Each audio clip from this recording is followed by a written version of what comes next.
Queridas amigas y amigos, en este programa vamos a hablar de algunos momentos claves de la historia política contemporánea de Venezuela: el asesinato de Leonardo Ruiz Pineda, la huelga estudiantil del 21 de noviembre. Bueno, y para hablar de eso invitamos a una persona que estuvo presente como testigo o como protagonista en esos procesos, Joaquín Chafardé. Bueno, si les gusta este programa, no se olviden que los invitamos a conectarse con nuestro canal.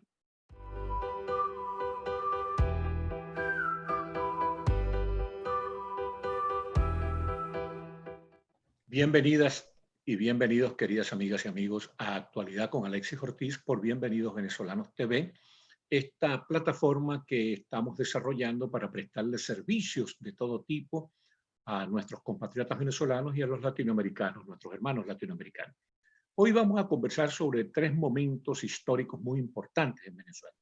El año 1952, cuando fue asesinado el líder democrático Leonardo Ruiz Pineda. Después, unos años más tarde, cuando fueron hechos presos algunos dirigentes democráticos venezolanos. Y finalmente, el 21 de noviembre de 1957, cuando se levantó el estudiantado universitario en un momento precursor de la caída de la dictadura de Marcos Pérez Jiménez. Para hablar de esos tres momentos, hemos invitado a un personaje que los vivió. Era muy joven, pero los vivió los tres. Quizás sin un gran protagonismo, pero sí como un testigo relevante. Se trata del licenciado en Relaciones Internacionales, abogado, especialista en seguridad y dirigente que fue del Partido Social Cristiano COPEI, muy emblemático. Es Joaquín Chafardé. Bienvenido, Joaquín Chafardé. Bienvenido, gracias Alexis, ¿cómo estás? Bueno, aquí estamos, hermano querido. Vamos a comenzar por hablarles a la gente de cómo fue el asesinato, cómo y por qué fue el asesinato de Leonardo Ruiz Pineda, porque da la casualidad de que tú los viste con esos ojos que se han de tragar la tierra. Bueno, mira, realmente estaba muy niño, era un niño en esa época, pero teníamos por una relación de amistad de mi papá con un dueño de una bomba que estaba en lo que se llamaba la calle Real de San Agustín. Es un señor dominicano, había una estación de servicio, eso, ahí en la esquina, y del puente que comunicaba a San Agustín del Norte con San Agustín del Sur, el señor Lample. Y mi papá solía en las noches ir a la casa a buscarnos y a tomar al frente, comer algunas frutas, manzanas y cosas, y merengadas que hacían en un sitio llamado La Giralda. Y ahí pasé con él al frente, que es el señor Lample, y salieron a fumar un cigarrillo afuera, y yo estaba con ellos, y de repente pues oyen unos frenazos, y salen unos carros, unos tiros, y vemos, salen unos que salen corriendo, y vienen otros corriendo atrás con las armas, y cae un señor, que resultó ser Leonardo Ruiz Pineda. Eso lo presencié yo de niño. Eso no me había impresionado todavía hasta ahí, sino que un niño curioso, que me encantaba, aparte de las cosas ya me gustaban las cosas de seguridad, de la policía y las cosas, ¿no? Sí. Entonces me acerqué a ver y pues, me impresionó a mí como niño, que yo pasé por lo menos 2 o 3 años asustado de volver a ver esa cara en el piso, una cosa, ¿no? El señor tenía un poco de masa encefálica por el lado derecho y estaba botando sangre por la boca. Bueno, ahí los muchachos vecinos, entre ellos, por cierto, Carlito Sevillano, hermano de Jesús Sevillano, eran muy amigos, etcétera. Los muchachos curiosos empezamos a ver. Eso sería, mira, como a las 7 de la noche, 7:30 de la noche. Al rato llegó Marcos Pérez Jiménez y una cofradía de ministros, yo no sé qué eran, funcionarios que no eran militares, estaban de civil, y rodearon al hombre que estaba ahí agonizando prácticamente. Y el hombre expiró como 1 hora después, con Marcos Pérez Jiménez ahí, con los dedos en los bolsillos de la guerrera, viéndolo. A mí, desde ese día, yo me convertí, creo que soy el más furioso antiperejimenista que ha producido Venezuela, ¿no? Y me molesta mucho cuando oigo gente que allá se canta loas a Pérez Jiménez, ¿no? y eso marcó pues mi futuro de ser enemigo, de ser antimilitarista y etcétera. Y aparte de mi tío político ya estaba preso en la Modelo por ADECO y conocí mucha gente de la clandestinidad que iban a casa de mi tía, ¿no? Claro. Y eso me definió que yo quería seguir por ese camino, sobre todo Ahora la parte fíjate tú, clandestina. Joaquín, menos mal que tú haces esa aclaratoria, porque he leído en algunos textos que hubo una confrontación, ahí no hubo ningún tipo de No, confrontación. no hubo bueno, cuando sonaron los tiros, lo primero que yo fue condenar y ver la cosa, pero ahí no hubo ningún tipo de confrontación, sino hubiese habido un tiroteo fuerte, no lo hubo. Los disparos los recibió todo Ruiz Pineda, Sí, ¿no? señor. Sí. Leonardo Ruiz Por Pineda. cierto, que ahí han dicho siempre a Ruiz Pineda que lo mataron en el pasaje La Cocinera, ¿no? El pasaje La Cocinera es el pasaje 5 y a Ruiz Pineda lo matan en el pasaje 6. Okay, de San Agustín del Sur. De San Agustín del Sur, sí, sí. Bueno, eso es una cosa. Y después... Tú viviste después como estudiante en el Colegio San Ignacio un vine momento de como represión a tus San profesores, ¿no? Y cuando el primero de los profesores que teníamos estaba Lorenzo Fernández, Miguel Ángel Andaez, gente que estaba en la política, y a su vez yo había hecho amistad con la familia Caldera, que en la época de Pérez Jiménez eran unos execrados sociales por la sociedad, alta sociedad caraqueña. Y ellos pasaban, el presidente Caldera, doña Alicia, sus hijos, pasaban los fines de semana en el colegio, en los juegos de fútbol, en actividades religiosas, etc. Y yo hice una buena amistad con ellos. Y entonces, encima de eso, primero pusieron preso a Lorenzo Fernández, que era mi profesor de literatura, era el profesor, uno de los profesores más queridos, porque era muy simpático en las clases y bromista. Después fue ministro del Interior en Venezuela, ministro de Fomento y candidato presidencial de COPEI. Sí. Y después, pusieron preso a Caldera y Caldera tuvo que salir al exilio y bueno, ya yo tenía una amistad con ellos, ¿no? Y eso me llevó a participar. Había un padre, un jesuita en el colegio que nos instigó a hacer volantes y cosas de esas, que fue el padre Barroso, que ahora creo que se retiró hace muchos años del clero y está, creo, me han dicho que está en Miami, trabaja como psicólogo allá en Miami y nos encarga varias cosas. El día del 21 de noviembre, no, pero termíname de hablar. Entonces pusieron preso a Lorenzo Fernández, a Miguel Ángel Landáez, que después fue ministro de Justicia de Rómulo Betancourt. Sí. Y lo que te quiero decir es que el día 21 de noviembre, que ya estaba en la cosa, y previamente a eso ya habían, vamos a decir, inquietudes en ese sentido. Y el día antes del 21 de noviembre, por cierto, el hijo del ministro de la Defensa, comandante del Ejército, llamado Rómulo Fernández, estudiaba en el colegio. Sí. El muchacho era tremendísimo, chiquitico, se presentó allá con una caja con 6 bombas lacrimógenas al colegio. Entonces el día 21, pero nos lo hacía a nosotros, entonces el día 21 pasaron 2 cosas. Primero, que la noche anterior a la huelga, estudiaban los hermanos Armand allá, su papá creo que era presidente de la CanTV, y el papá nos proveyó de unas cadenas y candados para cerrar las 3 puertas de acceso al Colegio San Ignacio. Eso lo hice yo con los hermanos Armand. Hubo alguien que se enteró y los curas supieron, pero pues todo lo que pasaba malo en el Colegio San Ignacio era yo. Todo. Yo, pues, bueno, y era con razón. ¿No? Eso iba a decir que tampoco era una calumnia. No. Entonces, cerramos y me botaron del Colegio San Ignacio ese día. El 20 de noviembre de 1957. Sí, 21 de noviembre, sí, yo fui una de las víctimas. El 21 me botaron del colegio.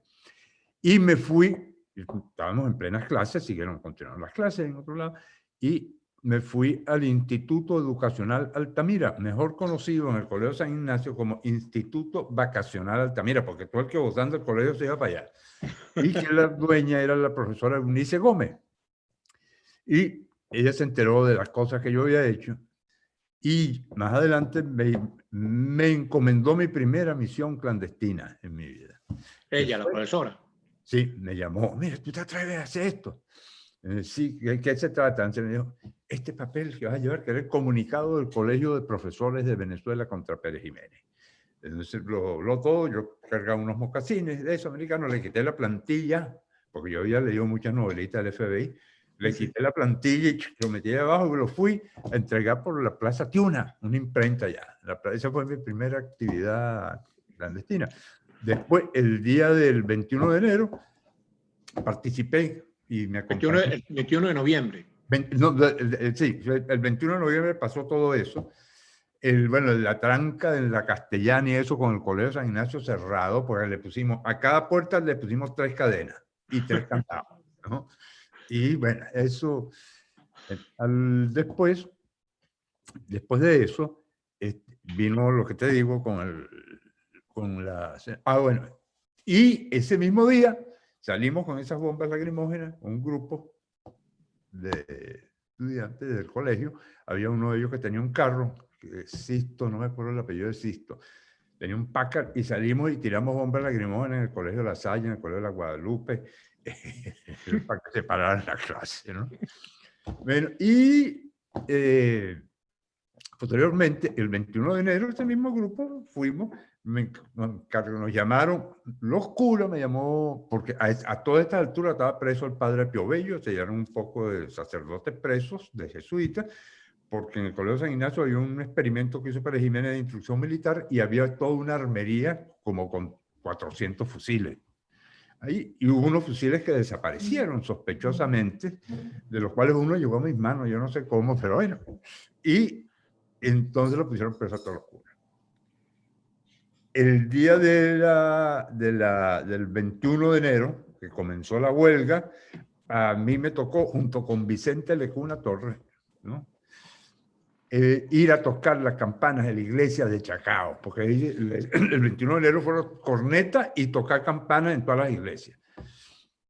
Entonces yo fui, hicimos una exploración, y subíamos y tocábamos eso del campanario, nos iban a agarrar porque la policía estaba a media cuadra, más abajo ahí en Chacao. Entonces, compramos un rollo de mecate, amarramos y cuando vamos a tocar la campana, subimos, los tiramos para la calle y desde la calle tocamos la campana. Cuando estábamos tocando la campana salieron 2 policías que nunca se me olvida, es una imagen que estaban unos trajes de color caqui con 2 FN-30, los tipos se arrodillaron. Bueno, los tipos, la adrenalina es una vaina seria, no una cosa seria. Cuando los tipos hicieron así para montar el fusil, yo creo que ya nosotros estábamos pasando el country club corriendo.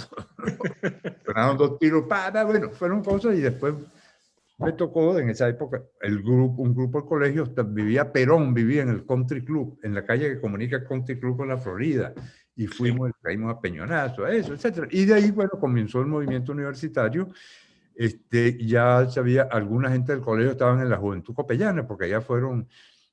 Pero vamos a hablar del 21 de noviembre. Ajá, bueno, el 21 de noviembre en la Universidad Central, porque yo tengo las versiones de los estudiantes que estaban ahí, inclusive ya mi hermana había empezado a estudiar medicina, que después no terminó la carrera, ya estaba Vicente en la universidad, y el 21 de noviembre hubo un movimiento que fue parte de la gente que después conformó la Junta Patriótica, un movimiento en el cual participaron Enrique Aristigueta, de la gente que yo conozco personalmente y que he oído sus versiones. Enrique Aristigueta Granco, estaba José de la Cruz Fuentes, y Remberto Uzcategui, que para la época era militante de COPEI, ¿no? Y se estaba celebrando, el día 21 de noviembre, se estaba celebrando un congreso de la Unión Panamericana de la Salud en el Aula Magna. Y la persona que entró a denunciar al régimen y que dio el discurso de denuncia de la dictadura fue Remberto Uzcategui Bruzual, que además es un tipo, un hombre con una facilidad de palabra extraordinaria, una inteligencia superior, ¿verdad? Con el tiempo y durante la democracia civil fue ministro de Justicia. No, Remberto fue a los 26 años de edad fue designado director de la Policía Judicial. Pero no fue ministro de Justicia. Yo creo recordar que fue ministro de Justicia. No fue. Ese fue Juan Martín Echeverría de la PTJ. Fue Ah, después Juan Martín Echeverría, tiene razón. y Remberto, bueno, Remberto fue el que hizo un discurso muy encendido y de ahí tuvo que salir la gente y salieron a la calle, estaba que si Chela Vargas, Pérez Marcano y toda esa gente que estaban actuando en conjunto. Blanquelena Vera también. Blanquelena, y esa gente salió en conjunto. Hilarión Hilarión estaba preso. Y Caraquito Urbina también estaba preso. Estaba preso, sí, estaban presos los dos. Y Regulo Arias Moreno sí estaba actuando en la Universidad Católica. Sí, Regulo. Yo con la Universidad Católica nunca tuve relaciones así directas. Y que, por cierto, una vez después que yo me gradué en Relaciones Internacionales, mi gran amigo hoy fallecido, Bobby Pocaterra, era profesor de economía. Y me dijo, oye, Joaquín, ustedes que estudian tanta economía, ¿por qué no vas allá? Pero puedes sacar ese título rápido y tal. Y me inscribí en la Universidad Católica y a las 3 semanas me llamó el hermano Bolita, el hermano Lance, que era el administrador. Mira, Joaquín, te tengo que decir una cosa. Yo el padre Rusa, que Rusa tenía ahí una posición, no me acuerdo cuál era, y me sacaron también de la Universidad Católica. Y a mí la única parte donde no me han votado fue de la Universidad Central de Venezuela. Entonces tú te graduaste en Relaciones Internacionales en la Universidad Central de Venezuela y en Derecho también, como abogado también en la Central. No, chico, no, porque había un problema y yo ya no quería ir a la Central en ese momento por los cargos que yo había desempeñado, era como arriesgarme un poco. Claro, tú habías sido secretario general de la DICIC ya, ¿no? Entonces, fui a la Universidad de Santa María y fui un autodidacta en la Universidad de Santa María, porque los profesores sabían menos, porque en la escuela, en estudios internacionales, la mitad de la carrera es Derecho y la otra mitad es Economía y una parte política. Y habían profesores que sabían menos Derecho que yo, ¿no? La mayoría, es así como lo estás oyendo. Me acuerdo que hubo un profesor famoso que dijo, nos daba el derecho minero. Entonces dijo que ese era el principio del derecho domeñal, que lo que está debajo de la tierra le pertenece al Estado. Lo implantó Simón Bolívar, que preveía el futuro petrolero de Venezuela. Qué barbaridad, ¿no? Eso tiene antecedentes pero en la corona española. Fíjate, el movimiento estudiantil después creció, como tú sabes, tú fuiste parte importante de él, ¿verdad? Se desarrolló, y yo creo que en pocos países la juventud ha tenido una participación política como la tuvo en Venezuela hasta el año que te voy a decir, yo no sé, a lo mejor tuvo mejor que yo, pero hasta los años 80, 70 y pico, 80, una participación muy efectiva y muy fuerte. Con el proceso de renovación y la reconstrucción del movimiento estudiantil, que me tocó a mí ser presidente de la FSU en ese momento. Esos quizás fueron los momentos ya finales de la estelaridad del movimiento estudiantil. Sí, no, y después he tenido la oportunidad de conversar con algunos de estos muchachos que ya han pasado por ahí y realmente no tienen la formación que tenían esas generaciones anteriores. No la tienen. Inclusive los que hoy aparecen en primer plano en la vida política nacional, que uno los tiene que apoyar y respaldar, porque a esta edad uno no puede estar buscando cargos ni posiciones ni nada de eso, sino buscar que la gente, los mejores, sean los que aparezcan ahí. Y es difícil encontrar a alguien que razone con cierta seriedad, ponderación y acierto político, ¿no? Bueno, Joaquín, mi querido hermano, fue muy, pero muy grato, instructivo conversar contigo porque tú eres un tipo que has estudiado la historia, pero también la has vivido, la historia contemporánea venezolana. Sí. Muchísimas gracias, Joaquín, y muchísimas gracias a ustedes, queridas amigas y amigos, por habernos visto y escuchado. Cuídate, Joaquín. Igual.